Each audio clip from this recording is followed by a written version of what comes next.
Aujourd'hui dans le podcast, un préparateur physique que j'admire énormément, Paul Gagné. Il nous explique comment avec plus de 30 ans d'expérience, il a réussi à développer un système pour accompagner les meilleurs athlètes mondiaux. Bienvenue dans le Setup Podcast, le podcast où je vais à la rencontre des entraîneurs et préparateurs physiques du monde de haut niveau pour tenter de répondre à la question « Comment construire un athlète ?» Salut Paul. Salut. Bon, mais à nouveau un Canadien un Français avec un accent différent qui vient sur le podcast. Je suis vraiment content de te recevoir. Si tu pouvais te présenter pour ceux qui ne te connaissent pas. Paul Gagné, posturologue. Je fais de la préparation physique depuis, c'est ma 39e année cette année. Donc, j'ai commencé, j'avais 22 ans. Donc, je travaille beaucoup au niveau, on est dans les premiers posturologues qui travaillaient en préparation physique. Dans le temps, on a étudié à Marseille avec le docteur Bricot, par la suite avec le docteur Guy Voyer au niveau du Soma Training. Tous des gens de Marseille, donc ça doit être le coin du pays. Ça nous a attirés par là avec le soleil et la mer, surtout l'hiver pour chez nous. Et surtout dans le développement des athlètes de puissance. Moi, je suis un ancien lutteur olympique de haut niveau. Pas les lutteurs, le catch, la vraie lutte olympique là, avec les petits maillots un peu drôles. Mais puis joueur de hockey comme tout Québécois, on vit au monde avec des lames ou en dessous et des skieurs aussi. Donc, j'ai travaillé beaucoup avec l'équipe nationale de ski, des ski de freestyle depuis au moins 20 ans là, au niveau de la bosse. Et les sports de combat, j'ai eu la chance de travailler avec Georges Saint-Pierre, avec plusieurs. Donc, un amalgame un peu tout. J'ai même travaillé avec des triathlètes. Donc, on fait de la préparation. La posture va s'appliquer un peu à tout. Donc, on peut faire des athlètes d'endurance, on peut travailler avec des sprinteurs et la même chose. Ouais, ben, génial que tu puisses nous partager toutes ces expériences-là sur le podcast.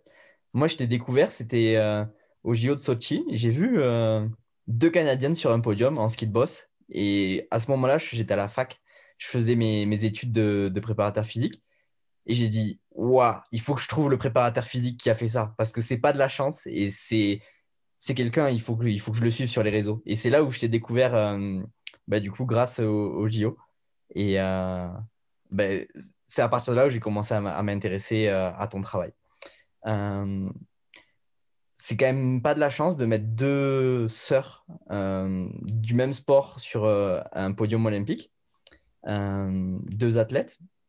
Si tu pouvais me donner ta définition de qu'est-ce qu'un athlète pour toi? La définition, plus lorsque je fais des formations, il y a toujours ma première diapo en anglais et en français. Souvent, j'utilise l'anglicisme, on est au Canada. Puis Montréal, c'est très anglophone. J'ai étudié beaucoup en anglais aussi. Donc, la définition de la préparation physique, c'est de créer des adaptations au-delà des demandes du sport. Donc, les sœurs du Four-la-Pointe, je travaille avec eux depuis 18 ans. Justine avait 9 ans, la championne olympique, même 8 ans avant. Chloé, la même chose, 10. J'ai commencé avec Maxime, la plus vieille. Elle avait 12 ans. Maxime elle est en médecine, maintenant, en troisième année en médecine.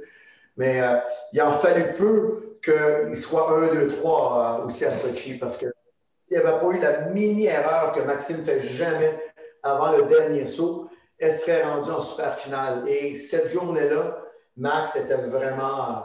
Donc, ça aurait pu arriver que les sœurs étaient 1, 2, 3, mais on s'est contenté d'un 2. Et Max a fini 12e parce qu'elle n'a pas fait la super finale. Donc, pour résumer, pour répondre à ta question, les filles sont toujours entraînées avec des joueurs de hockey de la Ligue nationale. Ils ne sont jamais entraînés pour le ski de boss. Donc, la demande d'un joueur de hockey au niveau de VO2 max, au niveau équilibre, au niveau puissance est beaucoup plus grande que pour un skieur de boss. Donc, en travaillant avec les adaptations, c'est quand même un sport à dominance au niveau des membres inférieurs. Ça les a aidés beaucoup aux absorptions, au changement de direction, au changement de terrain. Donc, puis aussi niveau mental, s'entraîner avec des gros athlètes qui font des millions de dollars, mais quand tu es très jeune, ça te motive beaucoup. Puis souvent, les filles, sur nos appareils Desmotech, sont des appareils iso-inertial, on a des ordinateurs. Puis les filles étaient très près des gars souvent. Donc, ça les motivait beaucoup aussi. Donc, on les a progressés toujours dans un angle préparation physique, prévention de blessures et posture. Comment on fait pour entraîner 18 ans un athlète et surtout l'amener au résultat qu'on a vu, puisque aujourd'hui, c'est pas juste un podium olympique. Encore, enfin, l'année dernière avec le Covid, c'était un peu plus compliqué, mais encore les dernières années, là, elle dominait encore, elle faisait des podiums en Coupe du Monde. Comment on fait pour être perduré aussi longtemps? Ouais, il y a aussi les habiletés des athlètes. Lorsque tu commences très jeune avec un athlète, il se crée un lien. Donc, c'est un système. Je suis comme leur grand frère. Je suis la même âge que les parents. Donc, je suis comme le grand frère qui les accompagne, surtout en Coupe du Monde ou aux Olympiques. Donc, il y a un lien beaucoup plus. C'est beaucoup plus facile pour un préparateur physique d'avoir des liens à long terme avec un athlète parce que ça ne veut pas dire que notre système est le meilleur, c'est qu'ils n'ont pas connu d'autres systèmes. Donc, je n'ai pas à leur vendre la salade, ils connaissent. Puis ils connaissent tellement leur corps qu'ils pourraient faire eux-mêmes la préparation physique. D'ailleurs, jusqu'à l'invention du Zoom, en hiver, je ne les voyais pas beaucoup parce que moi, je suis ici avec mes joueurs de soccer, parce que nous, l'hiver, les joueurs de foot ici, ils se préparent. Et eux, ils étaient en Coupe du Monde, mais puis il s'occupait, Maxime, qui est la plus vieille, elle s'occupait, j'ai envoyé les programmes par vidéo. Donc, il y avait toujours un lien, une base qui était toujours solide et une bonne communication. C'est surtout là-dessus. Puis entraîner des filles, c'est pas comme entraîner des gars. Moi, encore là, je viens d'un milieu que j'entraîne beaucoup de joueurs de hockey, des combattants. C'est pas la même optique. Il faut avoir un peu plus de tact. Il faut observer un peu plus qu'est-ce qui se passe. Il faut les écouter aussi. C'est pas, il n'y a, pas un système. Il y a toujours un contexte au système. Donc, ça va changer à journée longue. Donc, moi, j'ai des programmes faits, mais je vais les changer tout le temps.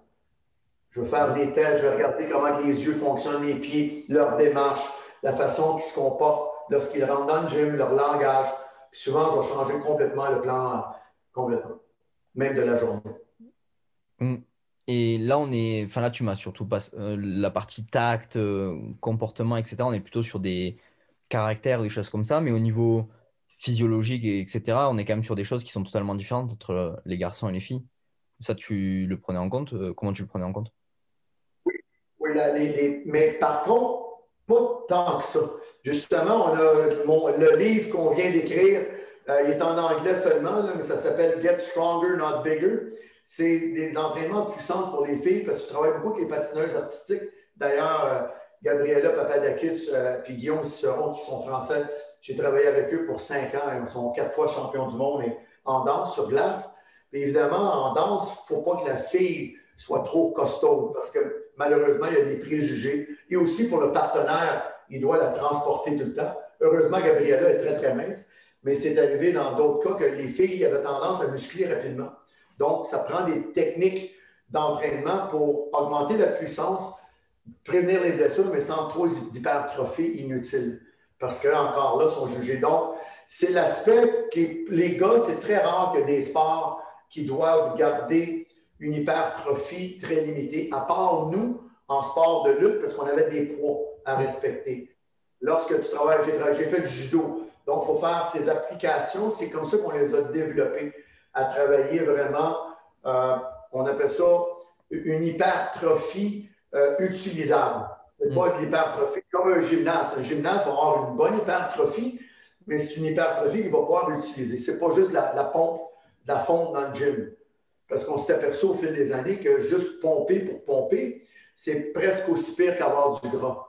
Donc, pour le cerveau, comment se transporter. Des fois, trop de muscles, c'est presque aussi délétère que trop de gras. Donc, chez les filles, il y a aussi le côté, même si en ski de boss, si je reviens aux sœurs, sont très habillés, mais l'été, ils aiment ça se mettre en tenue de soirée.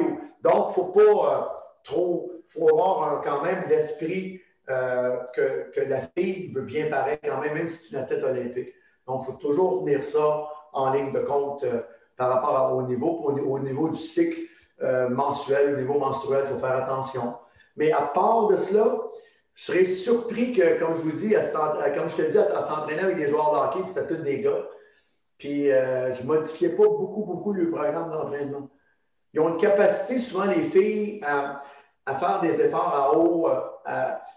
à haute intensité plus longues, de répéter. Mm. Ça a été étudié beaucoup. Ça serait probablement aussi au niveau de la respiration et au niveau en lien avec le cycle menstruel. Mais À part de cela, je n'ai pas vu au fil des années une énorme différence par rapport. Ok. Ouais, et pour en revenir à ce que tu disais tout à l'heure, là où justement tu avais des marqueurs, les yeux, les pieds, enfin, le comportement, leur attitude, cette autorégulation, enfin, comment tu l'as développé ou comment ben, ça t'est venu à dire ben, je vais autoréguler mes trainings pour vraiment individualiser avec ces marqueurs-là et pas avec d'autres? Ben, lorsque j'ai commencé avec le docteur Bricot en 95, ça a été vraiment, nous au Québec, il y avait quelques posturologues, mais très peu. Il n'y avait pas de préparateur physique. C'était des ostéos, des gens plus, des cliniciens, des podologues. Donc, lorsque j'ai rencontré Bernard, ça a été vraiment comment je pourrais amener la posturologie à l'entraînement. D'ailleurs, c'est comme ça que je travaille beaucoup avec Posture Pro qui font un travail phénoménal, qui ont beaucoup plus notre approche maintenant, moins clinicien, beaucoup plus pour l'athlète. Donc, c'est pour ça qu'aux États-Unis, Annette et ses coéquipiers ont fait Brain Gym, puis j'ai fait plusieurs podcasts avec eux, plusieurs formations avec la neuro appliquée, qui est vraiment je suis envieux. J'aurais aimé être capable de mettre ça sur pied. C'est exactement ce que je faisais il y a environ 20 ans, mais je n'avais pas. Annette est vraiment bonne pour mettre sur papier ce qu'on avait extrait, ce qu'on faisait. C'est vraiment intéressant. C'est vraiment bien fait leur programme. Comme je te le dis, je suis envieux. À toutes les fois qu'on fait des formations, je regarde ces diapos, c'est vraiment ce que j'avais en tête, mais je n'avais pas les capacités. Dans mon groupe d'âge, lorsqu'on vient au monde en 1961, malheureusement, ce n'est pas une excuse, mais on n'est pas vraiment tech, comme on dit en anglais, tech-friendly ou tech-savvy. C'est pas vraiment, là. C'est une autre génération pour nous. Ouais, c'est ça. Mais bon, après, c'est simplement des manières de transmettre. Il y en a qui avant, ils le Ben là, faisaient. on a travaillé, je travaille encore sur le terrain. J'arrive, j'étais dehors juste avant le podcast, j'ai encore des athlètes, mais malheureusement à Montréal, les gyms sont fermés, donc on les entraîne dehors. Mais moi, je suis chanceux à Montréal, c'est une île. Je demeure sur le bord du fleuve, les rapides de la Chine qui sont juste en face de chez moi. Il y a les bernaches qui viennent de mettre au monde les petits oisillons, c'est de toute beauté. Donc, mes athlètes, ils adorent ça quand même. Ouais, ben oui. Et c'est ça. Au niveau de la. Tu parles beaucoup du coup de posturo, de neuro, etc. C'est beaucoup de neurofonctionnel. C'est des choses qui sont très, très éloignées du terrain. Comment toi, tu as fait justement ben, pour réussir à les mettre sur le terrain, puisque l'essence même d'un préparateur physique, c'est réussir à rendre des athlètes performants et à adapter du contenu théorique à la situation de terrain. Ben, c'est le cerveau. Hein. Si le cerveau suit, le corps va suivre. Toujours. Ce matin, j'avais un golfeur professionnel dans mon labo. Ici, on a une plateforme, on appelle ça le e-board. C'est une des meilleures plateformes de force pour mesurer de Desmotech. Et je faisais des mouvements. On a des champs par rapport aux yeux, aux pieds. Je faisais faire à l'intérieur de 20 minutes de ces mouvements-là. Ça a changé complètement ses marqueurs sur l'appareil sans même y toucher. On travaillait avec un métronome, on travaillait donc. Lui, il est allé pratiquer, il vient de m'envoyer un texto, il dit wow, ça faisait longtemps que je n'avais pas bien fait mes coups roulés comme ça, c'est sûr. J'avais boosté son cerveau. Mais au niveau postural, comme un golfeur, c'est un des sports les plus posturales au monde. Même chose pour l'haltérophilie. J'ai travaillé avec certains champions d'haltérophilie. C'est de la précision. Donc, si ton cerveau, ton système tonique postural est bien adapté, ça va être beaucoup plus facile. D'ailleurs, nos meilleurs athlètes, leurs meilleures performances, à la fin de la partie, on peut jouer encore. Il n'y aura pas d'effort. Il y a d'autres fois que au rugby, on a travaillé à Biella, où il y a le bureau chef pour nos appareils en Italie.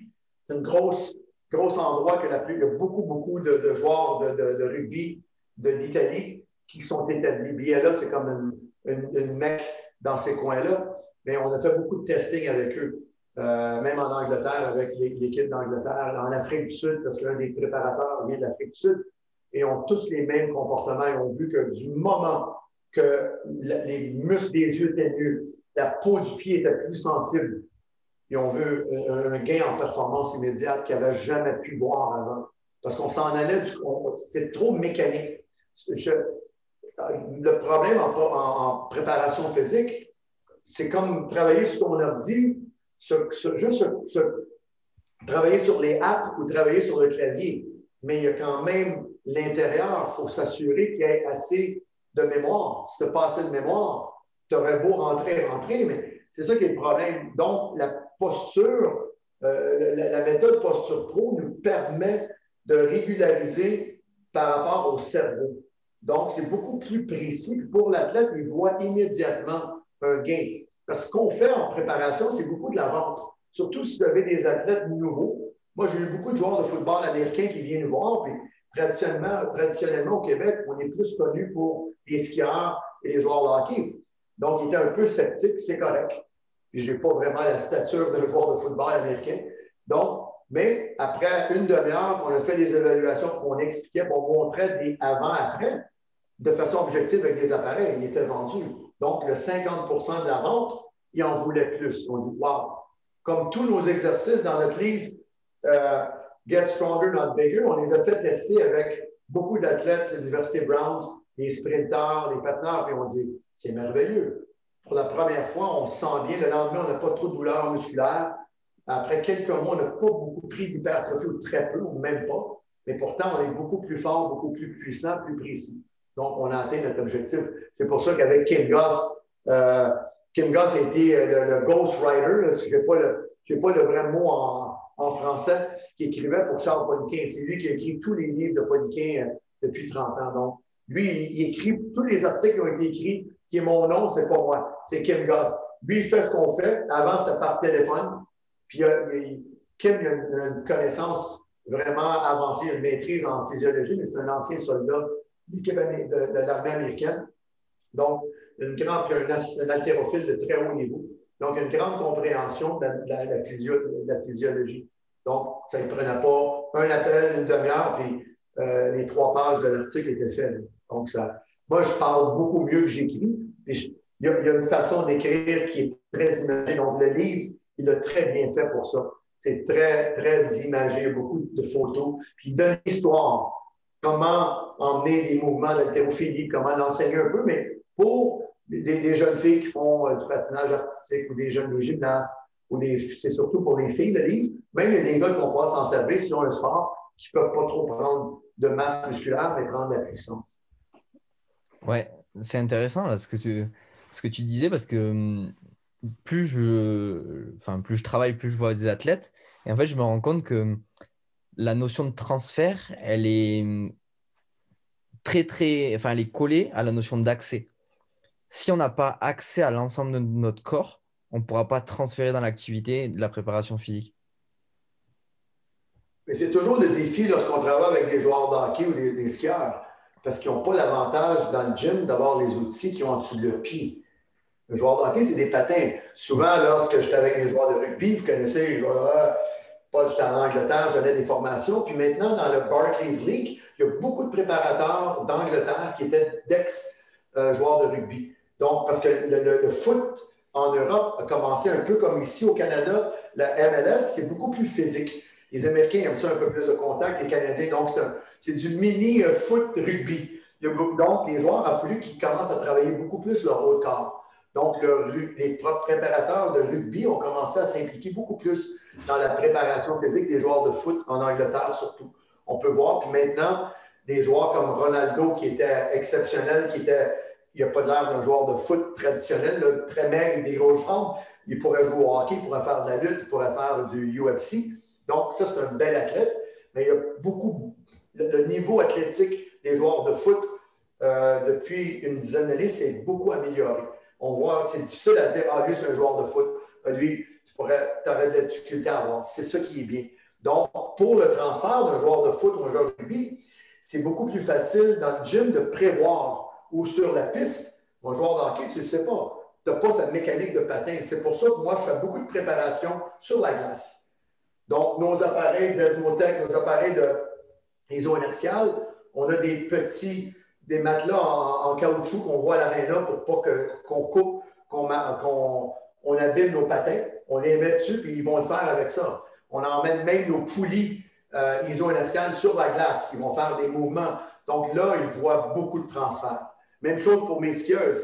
Les sœurs sur la pointe, on travaillait beaucoup, beaucoup avec le bottes de ski. Parce que lorsque tu es en squat, en ski, tu as très peu de mouvement au niveau tibial. Il y a très peu, la séparation fémur-tibia et l'astragale, il y a très, très peu parce que la botte ne plie pas. Donc, c'est beaucoup au niveau des hanches. Donc, un des problèmes qu'on avait traditionnellement avec les skieurs, les premiers camps qui sont à Zermatt sur la neige, souvent en octobre, c'est quand même, on n'est pas habitué à l'altitude au Québec, on est très bas, on est au niveau de la mer. Donc, puis même les montagnes sont petites. À Zermatt, à 4500 mètres, là, ça commençait à. Et en travaillant avec les bottes de ski sur nos appareils iso-inertiales, on a presque éliminé au complet en anglais, ils appellent ça le mogul back. C'est un peu la piste de base dans le dos. Les premières semaines, souvent, sont très raides parce que lorsque tu absorbes, ce n'est pas vraiment au niveau des quadriceps des jambes, c'est surtout à cause de la botte qui bloque le mouvement antérieur du tibia pour absorber au-dessus des orteils qu'il n'y a pas. Donc, on absorbe avec les hanches. Donc, si on multiplie ça avec les sauts et la pression et la vitesse qui vont, donc, au niveau des lombaires, ça devient très pénible au niveau de la sacro-iliaque. Donc, en faisant des squats très lourds avec les iso-inerties, on travaille avec des trampolines avec les bottes.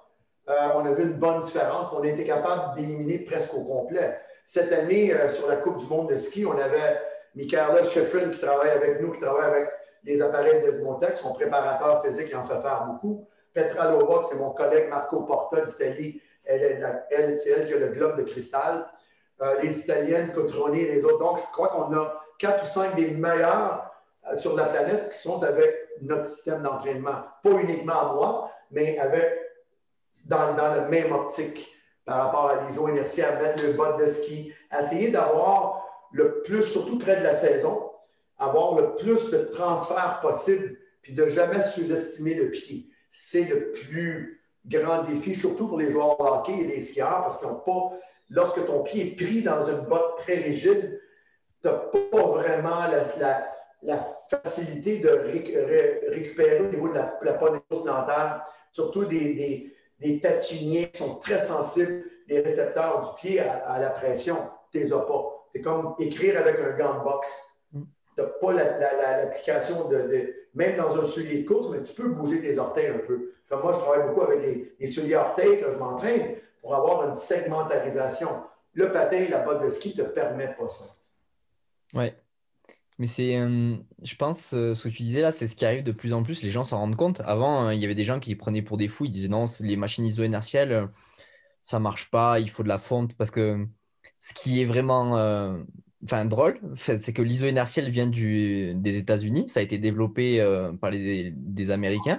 Ça a été fait par Pertech. Les premières, c'est à l'Institut Karolinska. Il y a environ une quarantaine d'années pour la NASA. C'est Pertech, un des chercheurs de l'Institut. Au niveau aérospatial, il voulait avoir des appareils pour augmenter la densité musculaire et osseuse. Mais dans des navettes, là, ils commençaient à penser, il y a une quarantaine d'années, d'envoyer des astronautes pour une longue période, 6 mois à 1 an. Donc, ils ne voulaient pas qu'ils perdent tout. Donc, ils ont inventé le yo-yo. La première, c'était le yo-yo. C'est un appareil quand même assez rustre. Il y a encore certains appareils, c'est surtout comme un genre de leg press, leg curl.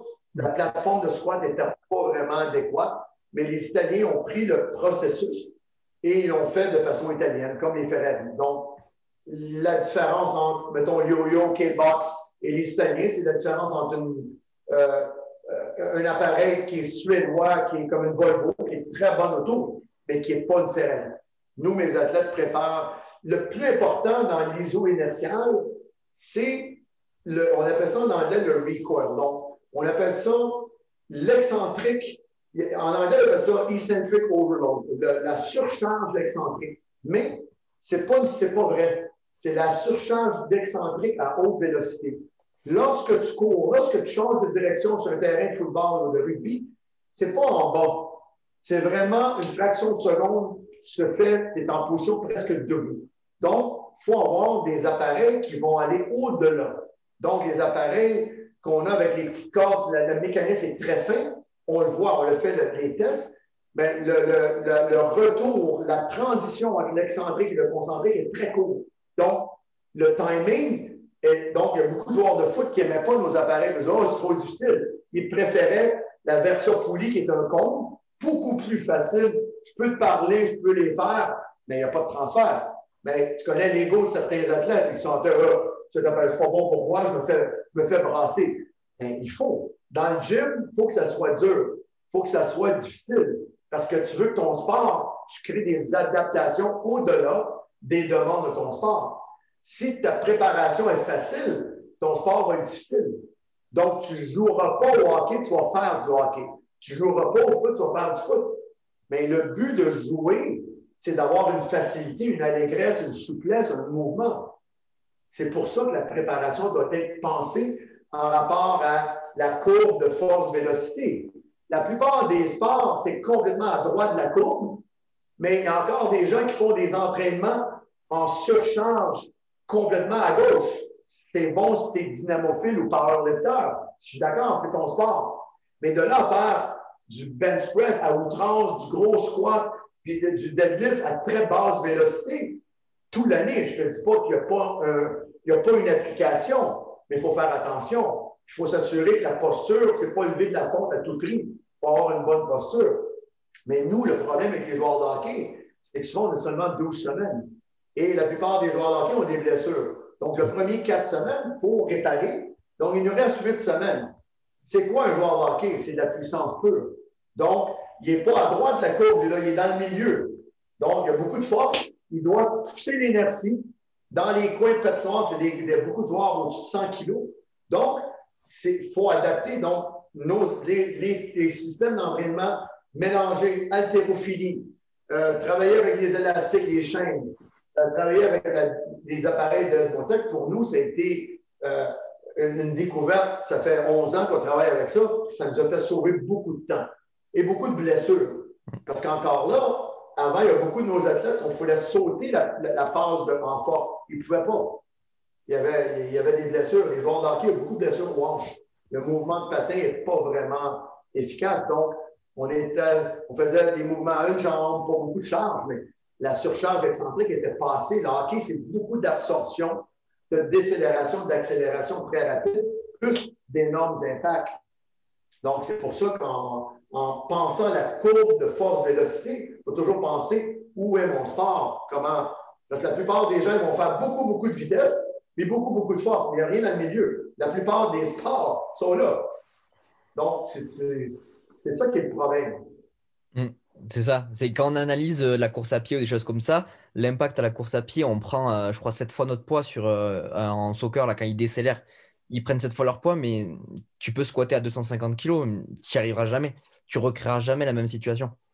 Et notamment la Desmotech ou les appareils iso-inertiels, ils ont cette capacité enfin, j'appelle ça titiller. Mais ils vont titiller tous les systèmes sensoriels, etc., pour qu'on mette toutes les stratégies en place pour répondre correctement. Il y a aussi le fait qu'il y a une grosse adaptation au niveau du cerveau. C'est ce qui arrive au niveau des fascias. On a fait même une étude il y a quelques années avec, j'ai la chance de travailler avec un des meilleurs radiologues sportifs au Canada, Dr. Mathieu Boilly.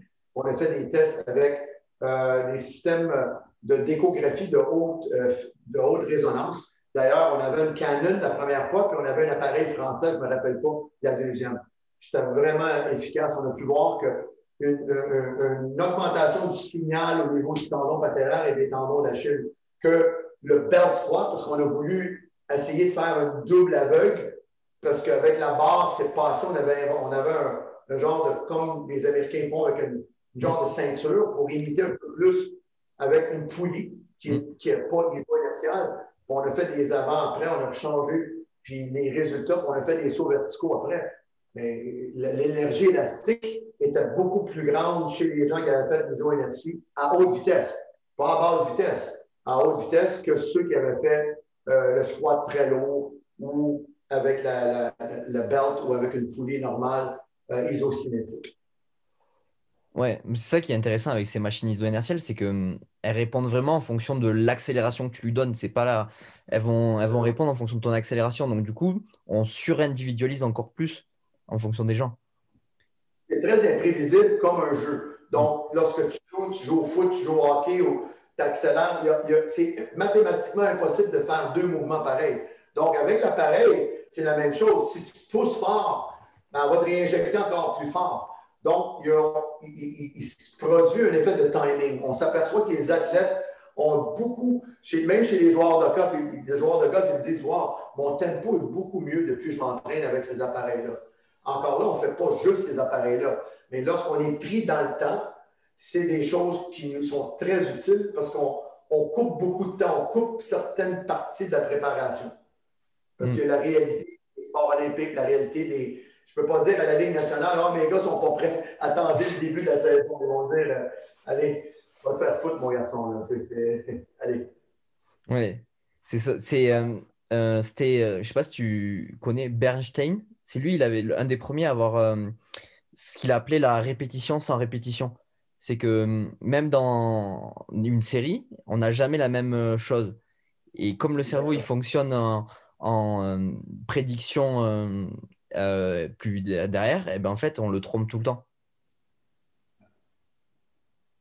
Donc, encore là, c'est le principe de créer des adaptations au-delà. C'est comme lorsque tu étudies pour un examen, l'étude est beaucoup plus dure que ton travail après. Lorsque tu travailles comme préparateur physique, tu n'as pas à te casser la tête pour passer. C'est beaucoup plus facile. Mais pourquoi? C'est pour ça que les examens sont durs, sont difficiles. Pour que quand tu fais ton travail, tu n'as pas à avoir ton livre à côté de Mm. toi. Attends une minute, tu regardes mes notes. Tu le sais. La connaissance vient par l'application. Donc, lorsque je fais des séminaires ou je fais des formations, je dis aux gens, levez-vous debout. Je vais vous montrer des respirations.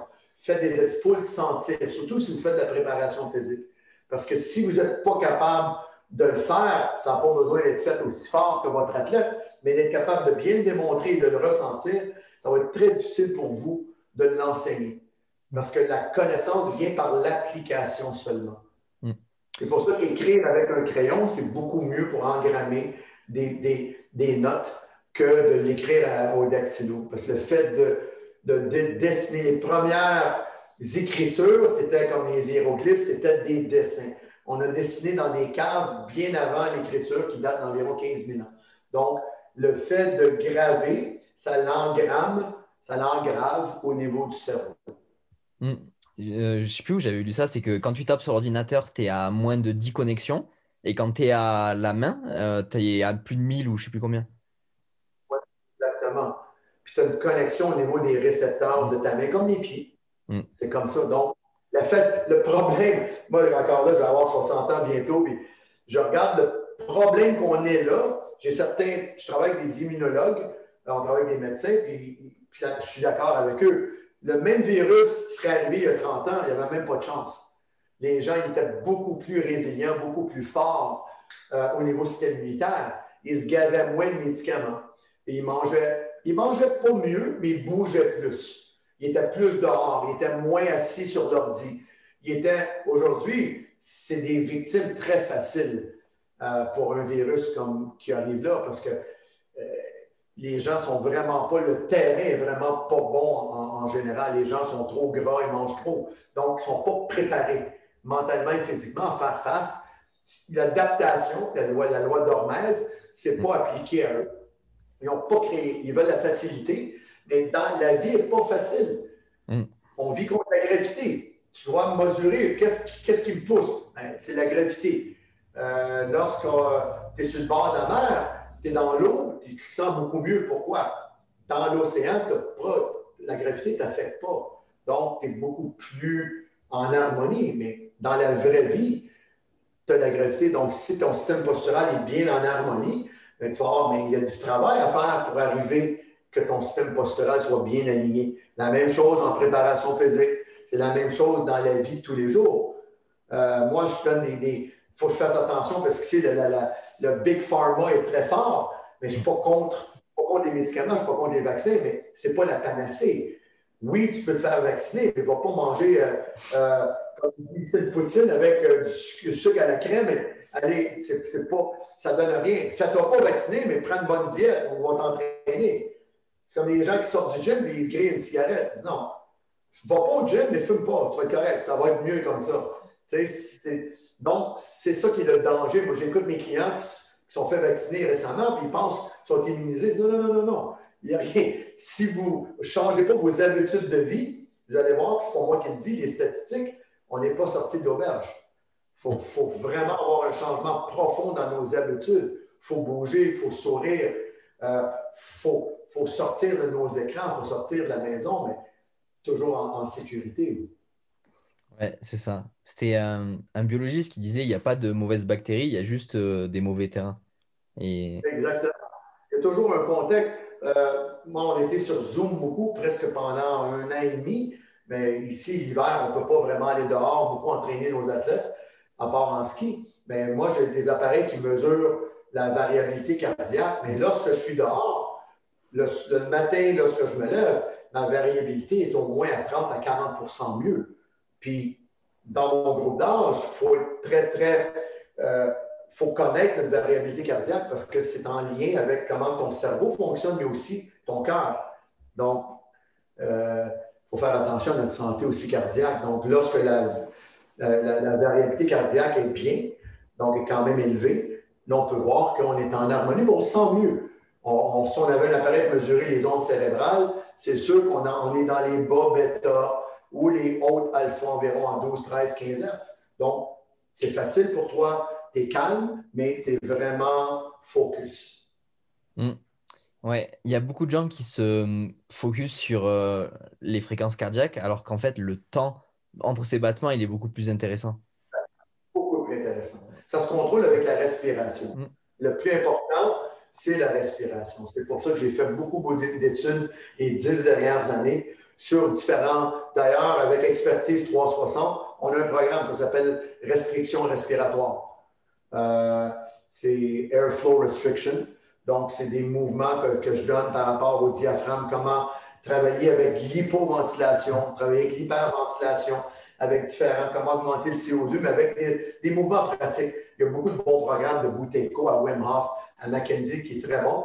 Moi, j'ai voulu faire un peu de changement dans des applications plus au niveau exercice. C'est vraiment intéressant. On peut voir que les gens augmentent, on ne peut pas dire la VO2, parce qu'il n'y a aucune étude, mais notre capacité à répéter l'effort avec les mêmes battements de cœur est augmentée beaucoup. Hmm. Et justement, pour toi, à quoi te sert l'outil respiration dans ta grosse bulle préparation physique? Euh, sur quoi t'influe? Parce qu'on l'utilise beaucoup, il y a à la fois pour du yoga, pour plein de contextes différents, mais dans le contexte optimisation de performance, préparation physique. La respiration vient du tronc cérébral, donc une connexion directement en lien avec le cervelet, avec les ponts, et puis même en connexion avec l'amygdale, donc au niveau émotionnel. Donc, c'est important pour un athlète s'il contrôle bien sa respiration. Respiration nasale uniquement. On utilise, tu vois des vidéos de mes athlètes, souvent, ils vont mettre un tape sur la bouche. Des fois, je dis, prenez une gorgée d'eau, mettez une serviette si vous n'avez pas de tape. L'eau est très efficace parce que tu vas t'étouffer un peu. Donc, mais du moment que l'athlète commence à avoir une bonne respiration naso-nasale, on voit une différence par rapport à sa posture, parce qu'encore là, c'est les mêmes liens Mm. par rapport au fond, par rapport au niveau des noyaux gris centraux, par tout ce qui a rapport aux vieilles parties du tronc cérébral, qui est les plus vieilles parties du cerveau. Donc, tu as un impact sur la posture. Quelqu'un qui respire mieux a un meilleur impact, surtout par le nez, moins le menton. Donc, mon travail de posturologue est accéléré. Et en plus, au niveau des ondes cérébrales, on peut voir par rapport au massage du nerf vague, lorsqu'ils vont faire des respirations profondes et non profondes, augmenter le CO2, augmenter le CO2 au niveau sanguin va faire que tu vas relâcher beaucoup plus rapidement l'hémoglobine. L'hémoglobine, elle veut garder les molécules d'oxygène toujours. Chaque molécule d'hémoglobine a 4 molécules d'oxygène. Mais pour ça, il faut augmenter la pression du CO2. C'est l'effet Bohr. Donc, BOHR, c'est un Danois qui avait découvert. Donc, tu augmentes la pression. Donc, sur l'hémoglobine qui veut vraiment garder son oxygène à moi. Donc, ta force, elle relâche dans les muscles, travaille dans le cerveau. Puis, donc, c'est le meilleur. Donc, plus tu vas avoir une tolérance, tu vas augmenter ta pression de CO2, mieux tu vas te sentir. Ce n'est pas en respirant plus que tu vas t'oxygéner. C'est ça qui est le plus gros problème. Les petits sacs alvéolaires, C'est comme des petites grappes de raisin, mais eux, ils sont en connexion avec avec l'hémoglobine. Donc, t'inspires, ça s'en va là, il y a des l'échange gazeux, puis ça a un effet, un impact aussi par rapport au niveau acido-basique, au niveau du sang, par rapport avec aussi au niveau du bicarbonate, par rapport au riz aussi. Ensuite, tu rentres avec le cycle de Krebs, mais on ne retournera pas à ça. Donc, c'est primordial. C'est la clé de l'énergie. Donc, moi, quand je suis allé en Chine il y a 2 ans, j'ai travaillé avec des pilotes de chasse, j'ai travaillé avec des physiothérapeutes, j'ai travaillé dans des hôpitaux. Probablement qu'il y avait le COVID, c'était au mois d'octobre-novembre 2019. Mais d'ailleurs, je suis revenu de là, je ne me sentais pas vraiment bien, en tout cas. Mais il y avait, c'est vraiment intéressant une façon de préparer les athlètes, beaucoup plus au niveau de l'énergie qu'au niveau de la performance.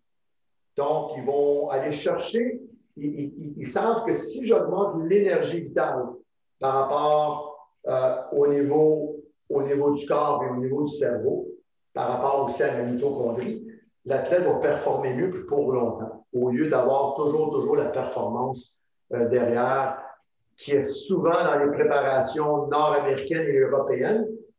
C'est délétère souvent sur la santé physique et mentale de l'athlète. Donc, dans le temps, moi, j'ai toujours eu cet aspect-là. Je suis de descendance amérindienne. Mes 2 grands-pères sont algonquins. Donc, on a une descendance un peu asiatique. Puis, dans la façon, on n'aime pas trop forcer les choses.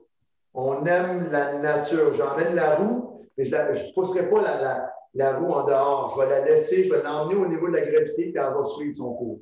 Je n'ai pas besoin de la pousser. Je vais l'accompagner. Je vais bien l'aligner pour qu'elle aille bien. Puis, je sais qu'elle va prendre la vitesse, elle va rester alignée.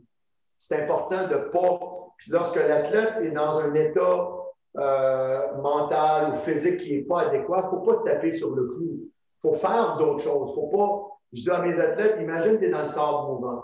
Si tu t'énerves, ben, tu vas caler plus, tu vas rester calme.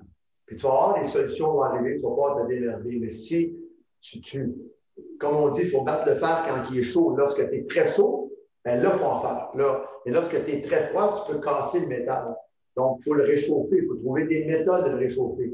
Donc, on a beaucoup de techniques au niveau des points d'acupuncture, au niveau de la respiration, au niveau des mouvements des yeux, l'activation des pieds. Vraiment mettre en œuvre pour augmenter ta chaleur, pour vraiment augmenter que si je bus dans cet entraînement-là, dans cette période-là, ben, je veux l'atteindre. Sinon, je vais changer de menu. On va faire plus d'LDOA, du stretching. On va faire de la récupération. C'est correct, ça. Ouais, parce qu'il y a aussi une grosse partie dont on n'a pas encore parlé, mais tout ce qui est L-doigt, qui est plutôt, enfin, je sais pas si on peut appeler ça mécanique, mais qui est quand même important pour aider l'athlète. Ben, le LDOA, c'est inventé par mon collègue Guy Voyer, environ 40 ans. C'est très liquidien. Donc, ce qui arrive, c'est que lorsqu'on c'est à l'intérieur, c'est vraiment l'amniscatoire. Donc, les mouvements, oui, on suit des mouvements biomécaniques comme la rotation externe. Les lois de Borelli stipulent que rotation externe, on verrouille le membre sup, rotation interne, on verrouille le membre. Oui, ça va. Mais le reste, c'est vraiment intériorisé. L'L2A, c'est vraiment vers l'intérieur. Vraiment voir que sentir la lemniscate, le mouvement comme l'ADN, comme les mouvements on le voit à l'intérieur. Donc, on combine ça avec la respiration. Puis, lorsque ça devient liquidien, pour vraiment influencer le mouvement respiratoire primaire, la MRP, c'est la base de l'ostéopathie. Dr. Still s'est aperçu que le tissu, même après la mort, il y avait encore un mouvement. Il y avait encore, si tu mettais les mains sur les tissus, il y avait encore des gargouillements. Il y avait encore, donc, c'est ça qui est en anglais, il appelle ça primary respiratory movement, mais le mouvement respiratoire primaire, la MRP. Donc, le but de l'L2A, oui, c'est de décoapter, et c'est de créer un mouvement liquidien, lemniscatoire à l'intérieur pour vraiment aller au niveau des fascias en même temps. Pour utiliser les fascias pour décoapter. Les fascias, c'est de la flotte, il y a beaucoup d'eau là-dedans. 72-73 %. Donc, si tu es bien hydraté, tes fascias sont bien souples et non flexibles, beaucoup plus de souplesse, vous allez voir une bonne décoaptation. Puis, je ne sais pas si tu as déjà fait une classe d'L2A, mais c'est très pénible si on le fait de façon assidue pendant 1 heure. Surtout quand le Doc Boyer venait nous voir et il disait les Québécois, on va vous. Lui, c'est un Marseillais, puis il était très fier de mettre les petits joueurs de hockey ou les combattants. On était complètement. Mais le lendemain matin, après on se levait le matin, plus aucune courbature, c'était vraiment exceptionnel. Et durant la classe, on voulait mourir. Il y avait une chaleur qui se dégageait de la pièce. C'était wow! On aurait pu faire un barbecue là-dedans. Ouais, mais ça, c'est un des principes de la biotenségrité, c'est que le biomécanique influence le biochimique, qui lui influence d'autres choses, et en fait, il y a une interconnexion entre tous ces systèmes. C'est la même chose que Buckminster Fuller lorsqu'il a bâti le pont de Golden, le pont Mm. Golden Gate à San Francisco Oakland. Le corps humain, c'est la tenségrité. Donc, il faut vraiment mettre en tension, puis de décoiter, de bouger des segments. Lorsque tu as un bon contrôle segmentaire analytique et non des mouvements d'isolation, ça c'est vraiment très américain, mais au niveau mouvement analytique segmentaire, tu as vraiment un bon contrôle. Lorsque tu bouges avec plusieurs articulations, plusieurs muscles, tu as une meilleure coordination intra- et intermusculaire et interfaciale. J'aime mieux dire. Tu as un meilleur mouvement. Si ta posture est mieux alignée, et elle doit être beaucoup à une meilleure posture. Même chose pour tous les autres récepteurs du corps. Donc, tu as quand même un bon appareil de tenségrité qui va vraiment tendre les bons morceaux au bon moment. Mm. Ben ouais, c'est ça qui est passionnant. Pour conclure, si tu avais trois conseils à donner à un athlète qui nous écoute. Ben, fais affaire avec un bon posturologue au début. Assure-toi que tes pieds sont bien balancés, que tu aies une base.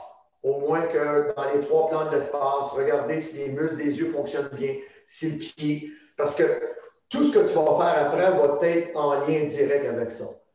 Tu aurais beau, j'ai travaillé avec des pilotes de course, tu aurais beau changer le moteur, augmenter la puissance des chevaux vapeur, augmenter la dextérité du conducteur, mais si tes pneus ou ta suspension est croche, tu ne finiras pas. Donc, Mm. ça, c'est le numéro un.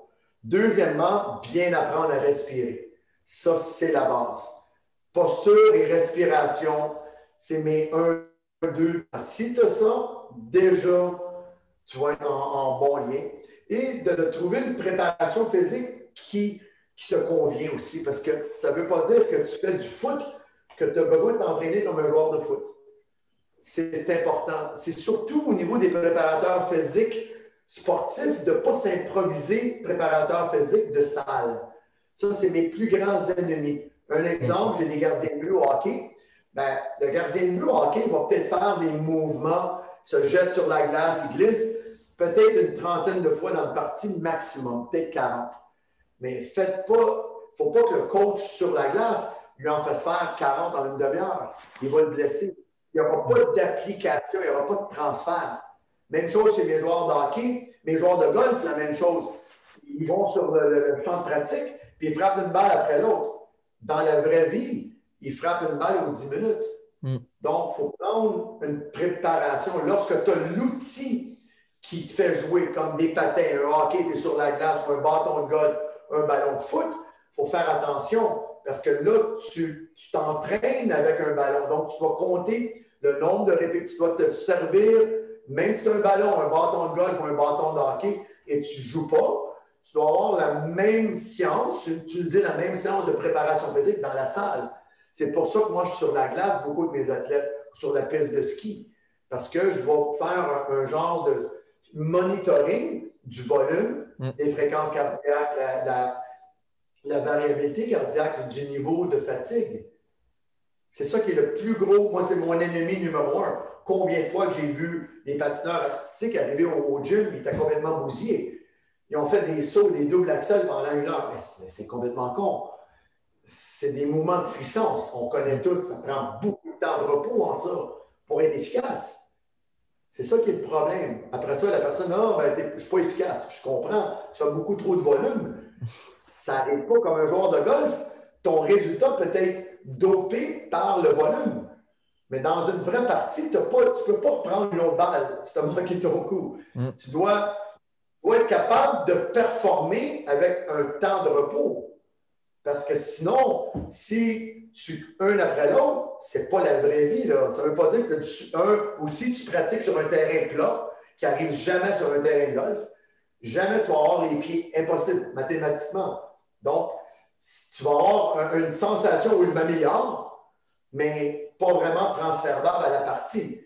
Encore là, si le coach lui a donné des mouvements précis, il doit avoir un certain volume de pratique pour engrammer. Ça, je suis d'accord. Mais lorsque tu as engrammé, tu dois l'emmener sur le terrain le plus possible. Parce que c'est là que ça se passe. Si tu continues à jouer dans un état sécuritaire ou très, très contrôlé, tu vas être bon en pratique, mais en jeu, tu vas avoir de la difficulté à performer. On le voit. Tu vas voir avec tes athlètes qu'il y a certains athlètes que dans le gym, c'est coup-ci, coup-ça, mais sur le terrain, c'est wow! C'est des bons joueurs.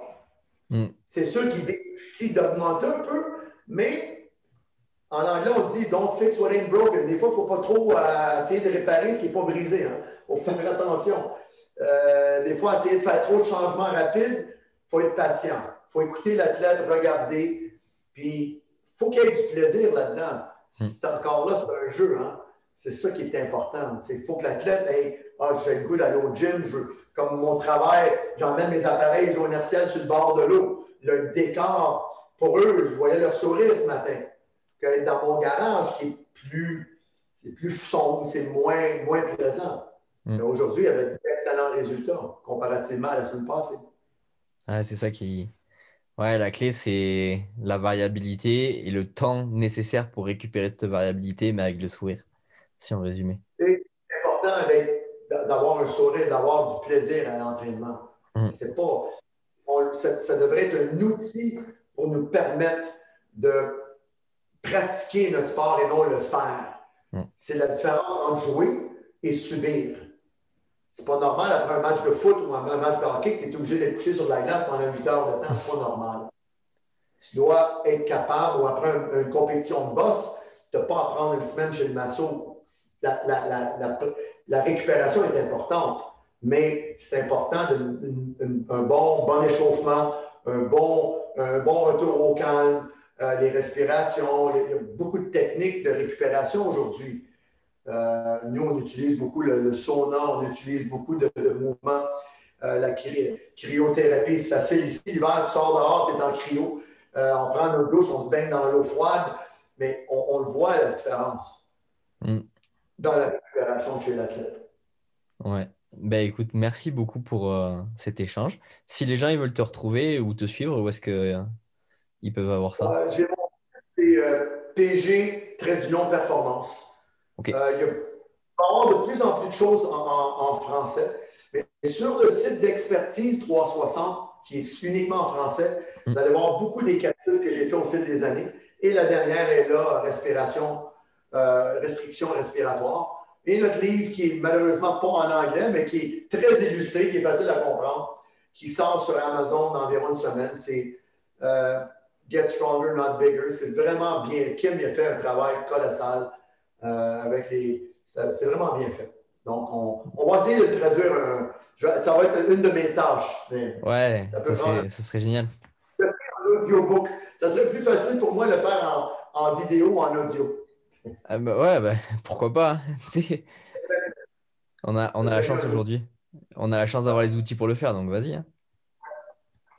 Écoute, merci beaucoup. Merci à ceux qui nous ont écoutés et n'hésitez pas à mettre des petites 5 étoiles sur les différentes plateformes. Et on se retrouve à la prochaine pour un nouvel épisode.